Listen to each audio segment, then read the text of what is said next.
السلام علیکم ناظرین، آپ کا میزبان تنویر اشرف فیضی حاضر خدمت ہے نئی ویڈیو لے کر۔ تو ناظرین، ویڈیو کو شروع کرتے ہیں۔ وتر کی رکعتوں میں کون کون سی صورتیں پڑھی جاتی ہے؟ کیا وتر کی تیسری رکعت میں سورہ اخلاص یعنی قل هو اللہ احد پڑھنا یہ ضروری ہے؟ آج اسی ٹاپک پر بات کر کے اس مسئلے کو آپ کے سامنے ہم کلیئر کرنے والے ہیں۔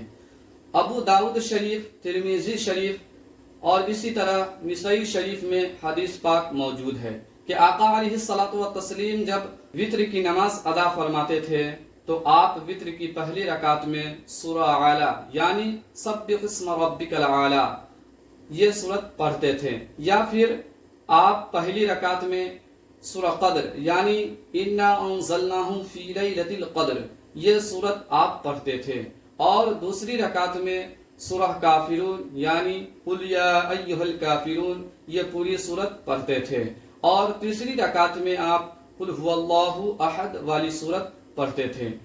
تو نبی پاک صلی اللہ تعالی علیہ وسلم کا یہ معمول ہے، تو اس سے یہ پتہ چلتا ہے کہ سنت طریقہ یہی ہے کہ پہلی رکعت میں سورہ اعلیٰ یا پھر انا انزلناہ فی لیلۃ القدر پڑھیں، ٹھیک ہے، اور دوسری رکعت میں قل یا ایھا الکافرون اور تیسری رکعت میں قل هو اللہ احد پڑھیں۔ بہار شریعت میں یہی مسئلہ موجود ہے، ساتھ ہی ساتھ بہار شریعت میں آگے یہ مسئلہ بھی موجود ہے کہ انسان کو چاہے کہ وتر میں اور بھی صورتیں پڑھیں، یعنی کبھی آپ کچھ اور صورتیں پڑھ لیا کریں، ان تینوں کو چھوڑ کر یہ ہے اس مسئلہ جو کتابوں میں موجود ہے۔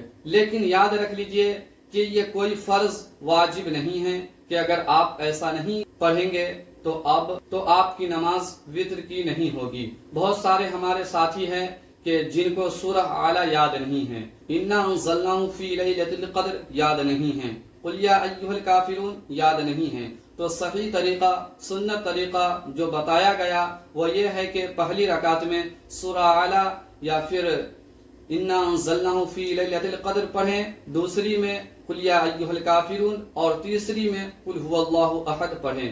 لیکن ساتھ میں یہ بھی بتایا گیا کہ اور بھی صورتیں کبھی کبھی پڑھ لیا کریں۔ یہاں سے یہ بات سمجھ میں آتی ہے کہ اگر کسی کو یہ صورتیں یاد نہ ہو تو وہ اور جو صورتیں اسے یاد ہے ان ساری صورتوں میں سے جو صورت چاہیں وتر کی پہلی، دوسری، تیسری رکعت میں وہ پڑھ سکتا ہے۔ کوئی فرض واجب نہیں ہے کہ فلاں رکعت میں آپ کو فلاں صورت پڑھنی ہے، کہ کسی خاص رکعت کے لیے کوئی خاص صورت پڑھنا ضروری نہیں ہے۔ جو صورت آپ کو یاد ہو وہ صورت آپ کسی بھی رکعت میں پڑھ سکتے ہیں۔